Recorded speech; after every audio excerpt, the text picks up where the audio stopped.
রাসূলুল্লাহর পরিচয় কে পায়? কিয়ামত কায়েম করা হবে কি উদ্দেশ্যে? ফেরেশতারা রাসূলুল্লাহকে যেভাবে চিনেন সেইভাবে কি আমরা চিনতে পারবো? যখন পরবর্তীকালে আলমে হুকুম দিবেন কে ইসরাফিল তুমি সূর ফুঁকি নেও, আর আমার বান্দাদের মাটির পেটে আমি রাখবো না, সবকে আমি উঠাইয়া দিব। ইসরাফিল ইসলাম কি জবাব দিবেন? ইয়া আল্লাহ আমাকে মাফ করো, তোমার এই হুকুম পালন করতে আমি বড় ভয় পাইতে আছি। আমি আমার অন্তরে ভয় আসছে।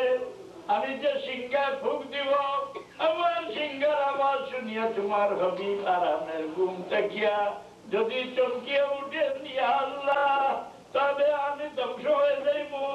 যদি আল্লাহ তুমি আমাকে সিংহা ফুঁকার জন্য হুকুম দেও, আমি অনুরোধ করি আগে তোমার হাবিবকে জমিনের পেট থেকে উঠাই দেব, তারপরে আমাকে হুকুম দিলে আমি হুকুম তাফিল করবো।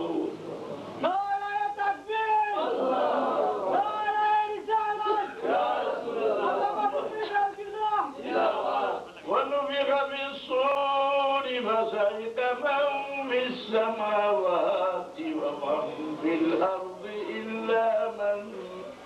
إلا من شاء الله ثم نفخ فيه أخرى فإذا هم قيام ينظرون. এই আছে তফসীর বাইরে তুলে দেন। পরবর্তীকালে আলমের দয়া আসবে, উনি বলবেন যে ফেরেশতারা যাও আমার হাবিবকে আগে উঠাইয়া দাও। কেউ সাহস করে যাবেন না, খেয়ে গিয়ে ডাকবে। আল্লাহর হাবিব যদি মনটা বিরক্ত করেন, যা ধ্বংস হয়ে যাবে। সবে জিবরিল আমিনকে পাশনি দিবেন যে আপনি দুনিয়ার বুকে রাসূলুল্লাহর দ্বারে বারে বারে গেছেন, আপনি গিয়া রাসূলুল্লাহকে ডাকেন। যখন সেখানে গিয়া জিবরিল আমিন ডাকবেন, রাসূলুল্লাহ বলেন আমি জিবরিল আমিনের ডাকের সঙ্গে ঘুমের থেকে উঠিয়া বসবো, আমার গায়ের থেকে আমি বালিগুলা জানতে থাকবো। আমি জিজ্ঞাসা করবো যে কে কোন ব্যক্তি আমাকে আরামের ঘুম থেকে উঠাই দেয়? জিবরিল আমিনে উত্তর দিবেন, ইয়া রাসূলুল্লাহ আমি আপনার পুরানা খাদিম জিবরিল। হুজুরে বলেন যে আমি জিজ্ঞাসা করবো জিবরিল কেন আমাকে ঘুমে থেকে উঠাইলাই? উনি উত্তর দিলেন, ইয়া আল্লাহ ইয়া রাসূলুল্লাহ কিয়ামত আরম্ভ হয়ে গেছে, এর জন্য আপনাকে আমি ঘুম থেকে উঠাই। আল্লাহর হাবিব বলেন যে আমি চারদিকে চোখ ঘুরাইয়া লক্ষ্য করে দেখবো যে মাঠের মধ্যে একজন মানুষ নাই। আমার মনে ভয় আসবো যে আমার উম্মত কি দুজকে পড়ে গেছে। আমি জিবরিল আমিনকে জিজ্ঞাসা করবো, হে জিবরিল আমার উম্মতকে তুমি ফজিলতের উপরে রাখিয়া আসিয়াকে আমাকে জাগাইলাই। জিবরিল আমিন আল্লাহর কসম করে বলবেন কে ইয়া রাসূলুল্লাহ আল্লাহর কসম খেয়ে বলছি এখন পর্যন্ত জমিনের পিঠে কোনো মানুষ জাতিকে উঠানো হয় নাই। রাসূলুল্লাহ বলেন আমি দৌড়াইয়া আরশের পায়ার দ্বারে গিয়া সিজদা পড়ে যাব। আমি আল্লাহর সেই প্রশংসা করবো, বর্তমানে সেটা আমার স্মরণ নাই। সেই সময় আল্লাহ আমাকে শিখাইয়া দিবেন, এইগুলা প্রশংসা আল্লাহ করতে থাকবো। আল্লাহ আমাকে ডাকবেন, কে হয় আমার হাবিব? আপনি যদি সিজদা থেকে না উঠেন কিয়ামতের কাজ আরম্ভ হবে না।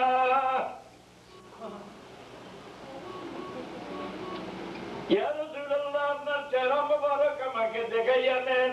আপনার চেহারা মোবারক দেখার পরে আমি ওয়াদা করতেছি আপনি কোনো কথা আমার কাছে সওয়াল করবেন, আজকে আপনার কোনো কথা আমি ফিরাইব না। আপনি যে ব্যক্তির জন্য সুপারিশ করবে আপনার সুপারিশ আমি ফিরাইব না। রাসূলুল্লাহ বলেন আমি সিজদা থেকে উঠিয়া বলবো, ইয়া রাব্বি উম্মতি ইয়া রাব্বি উম্মতি ইয়া রাব্বি উম্মতি। কিয়ামতের দিন জিন্নাত ইনসান ফেরেশতা আল্লাহর সৃষ্টির সবে আল্লাহর হাবিবকে পরিচয় পাবে। কি আল্লাহ জানেন না কোন ব্যক্তি বেহেশতে যাওয়ার উপযুক্ত আর কোন ব্যক্তি দুজকে যাওয়ার উপযুক্ত? আল্লাহ জানেন না? জানেন।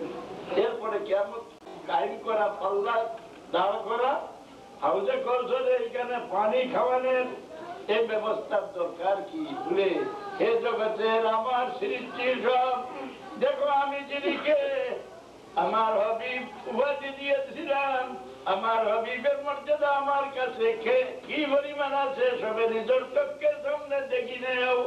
আমার হাউজে কৌশলের পানি খাওয়ানোর জন্য আমার ফিরিস্তার অভাব নাই, কিন্তু আমার হবিবের হাত ছাড়া কোনো ব্যক্তি এই পানি খাইতে পারবে না। ইব্রাহিম আলাইহিস সালামের মতো নবী ও রাসূলুল্লাহর হাতের দিকে চাইয়া থাকবেন। আল্লাহর দ্বারে রাসূলুল্লাহকে আল্লাহ খাড়া করবেন, এখানে খাড়া করবেন কেন? আল্লাহর তো আইন আছে, وَأَمَّا مَنْ ثَقُلَتْ مَوَازِينُهُ فَهُوَ فِي عِيشَةٍ رَاضِيَةٍ وَأَمَّا مَنْ خَفَّتْ مَوَازِينُهُ فَأُمُّهُ هَاوِيَةٌ। আল্লাহ আইন মানায় রাখছেন যে যার নেকির পাল্লা ভারী হবে সে বেহেশতে যাবে, যার নেকির পাল্লা পাতল হবে সেই ব্যক্তি দ্রুত হয়ে যাবে।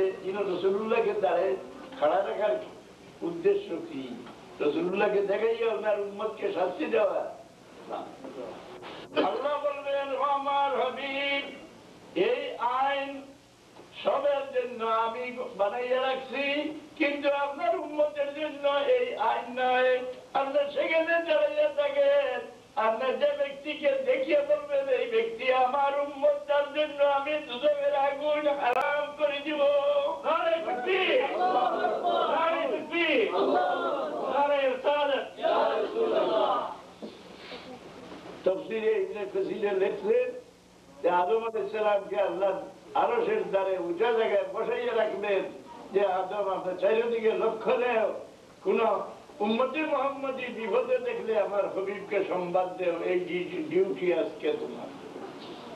হঠাৎ দেখবেন আদম আলাইহিস সালাম একজন উম্মতে মুহাম্মদীকে ফেরেশতারা ধরিয়া চোখের দিকে নিয়ে যাইতে আছেন, আর এই ব্যক্তি চিৎকার করতে আছে, ওয়া মুহাম্মাদা ওয়া মুহাম্মাদা।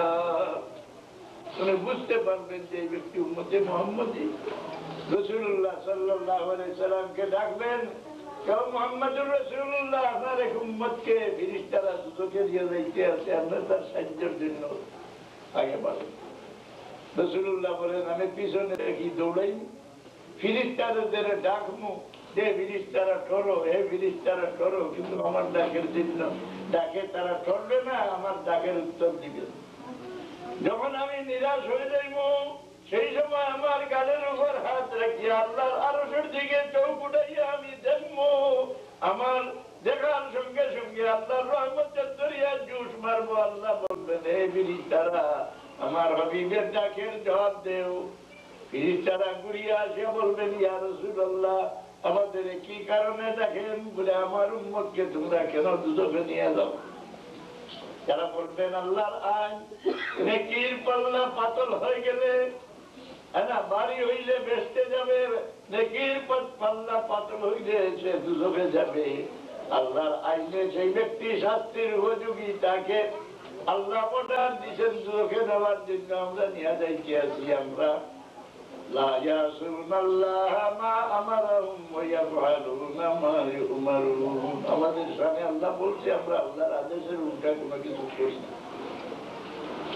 হুজুর আকরাম সাল্লাল্লাহু আলাইহি সাল্লাম বলেন, আমি বলবো যে ফেরেশতারা একবার ঘুরিয়াও আমার সামনে আমার উম্মতের আমল ওজন করা হোক, যদি নেকির পাল্লা পাতল হয়ে যায় তা আবার দুজকে নিয়ে যাইবে। ঘুরাইয়া আবার পাল্লার দ্বারে আমি যখন আমল ওজন করা হবে সেই সময় নেকির পাল্লা আবার পাতল হয়ে যাবে। সেই সময় হুজুর আকরাম সাল্লাল্লাহু আলাইহি সাল্লাম নিজের কাছে থেকে একটা কাগজের কার্ড নেকির পাল্লা রাখি দিবেন, নেকির পাল্লা ভারী হয়ে যাবে, এই ব্যক্তিকে ছুটাইয়া নিয়ে যাবেন।